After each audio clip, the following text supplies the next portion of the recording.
हम हिंदी साहित्य के इतिहास के अंतर्गत काव्य शास्त्र पर आधारित प्रश्न पढ़ रहे थे। इससे पूर्व हम काव्य शास्त्र के 13 प्रश्न कर चुके हैं। आज देखिए प्रश्न संख्या 14 से। प्रश्न संख्या 14, आचार्य वामन ने काव्य हेतु के स्थान पर किस शब्द का व्यवहार किया, किसका काव्यांक किया है? डायट प्रवक्ता परीक्षा 2014 में आया हुआ प्रश्न है। प्रश्न संख्या 15, निम्नलिखित में से काव्य हेतु किसे नहीं माना गया, किसे प्रेरणा को नहीं माना गया है? उत्तराखंड पीजीटी परीक्षा 2018 में आया हुआ प्रश्न है। आचार्य वामन ने काव्य हेतु 3 भेद माने हैं, प्रतिभा, व्युत्पत्ति और अभ्यास। दंडी ने भी शब्द भेद से इन्हें ही स्वीकार किया है। रुद्रट तथा कुंतक ने भामह की प्रतिभा के स्थान पर शक्ति शब्द का प्रयोग किया। राजशेखर ने शक्ति को ही मुख्य काव्य हेतु माना है। ठीक है। प्रश्न संख्या 16, विशिष्ट पद रचना किस काव्य शास्त्रीय संप्रदाय से संबंधित है, किससे? रीति संप्रदाय। उत्तराखंड पीजीटी परीक्षा 2018 में आया प्रश्न है। संगठना को रचना नाम से भी अभिहित किया गया है। वामन ने रीति को काव्य की आत्मा माना है। उनकी दृष्टि में विशिष्ट पद रचना का नाम रीति है। मतलब संगठन को रचना नाम से भी अभिहित किया गया है। संगठन को वामन ने रीति को काव्य की आत्मा माना है। रीति को काव्य की आत्मा माना है वामन ने। ठीक। और आप देख सकते हैं इस पर आधारित महत्वपूर्ण तथ्य। प्रश्न संख्या 17, बिंब का काम है। क्या काम है बिंब का? काव्य को सजीव बनाना। दिल्ली केंद्रीय पर विद्यालय पीजीटी परीक्षा 2015 में आया वो प्रश्न है। आधुनिक युग में पाठक और आलोचक कविता की सजीवता को अधिक मान्यता देते हैं।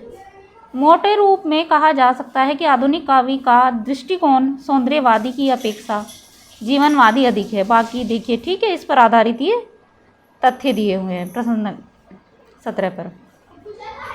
प्रश्न संख्या 18, निम्नलिखित में से कौन भरत मुनि के रस सूत्र का एक व्याख्याकार नहीं है? कौन नहीं है? क्षेमेंद्र नहीं है। टीजीटी परीक्षा 2001 में आया हुआ प्रश्न है। भारतीय काव्य शास्त्रीय परंपरा में रस सिद्धांत पर सबसे प्रामाणिक एवं चर्चित रचना भरत मुनि के नाट्य शास्त्र के रूप में मिलती है। मतलब भारतीय काव्य शास्त्र में रस सिद्धांत पर सबसे प्रामाणिक एवं चर्चित रचना है भरत मुनि के नाट्य शास्त्र के। भरत मुनि का जो नाट्य शास्त्र है वह रस की निष्पत्ति का सर्वप्रथम उल्लेख किसी रचना में किया गया है।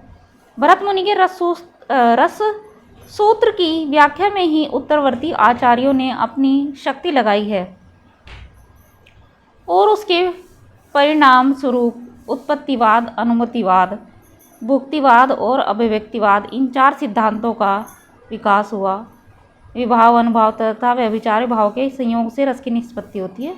बाकी देख लीजिए आप, ये महत्वपूर्ण तथ्य दिए हैं। संख्या 19, रस निष्पत्ति में अभिव्यक्तिवाद किसका मत है? किसका है? अभिनव गुप्त। उत्तराखंड पीजीटी परीक्षा 2018 में आया हुआ प्रश्न है। प्रश्न संख्या 20, नाट्य शास्त्र के रचयिता है कौन है? आचार्य भरत मुनि। प्रश्न संख्या 21, नाट्य शास्त्र के प्रेरणाता है कौन है? भरत मुनि है। इनमें से भरत मुनि द्वारा विरचित ग्रंथ का नाम है नाट्य शास्त्र है। भरत मुनि के रस सूत्र की भुक्तिवाद के आधार पर व्याख्या करने वाले आचार्य कौन है? भट्टनायक है। प्रश्न संख्या 24, रस के संबंध में भुक्तिवाद के प्रतिपादक आचार्य हैं कौन है? भट्टनायक। प्रश्न संख्या 25, भरत के रस सूत्र के व्याख्याता आचार्य शंकुक का सिद्धांत कहलाता है। क्या कहलाता है? अनुमतिवाद कहलाता है। प्रश्न संख्या 26, रस सूत्र की अनुमतिवादी व्याख्या करने वाले आचार्य कौन है? शंकुक हैं। टीजीटी परीक्षा 2010 में आया हुआ प्रश्न है। प्रश्न संख्या 27, आचार्य शंकुक द्वारा रस निष्पत्ति की व्याख्या का स्वरूप है क्या? अनुमतिवादी है। प्रश्न संख्या 28, रस निष्पत्ति सूत्र की समीक्षा में अनुमतिवाद किसके मंतव्य पर आधारित है? शंकुक। प्रश्न संख्या 29, रस निष्पत्ति के संबंध में भट्ट लोल्लट का मत है उत्पत्तिवाद। जीआईसी प्रवक्ता परीक्षा 2017 में आया प्रश्न है। प्रश्न संख्या 30, भट्ट लोल्लट द्वारा प्रतिपादित मत कौन सा है? उत्पत्तिवाद है। प्रश्न संख्या 31, रसानुभूति के संदर्भ में उत्पत्तिवाद संप्रदाय के जनक है कौन है? भट्टलोलट, अर्थात उत्तर हमारा डी है, आश्रम पद्धति प्रवक्ता परीक्षा 2009 में आया हुआ प्रश्न है।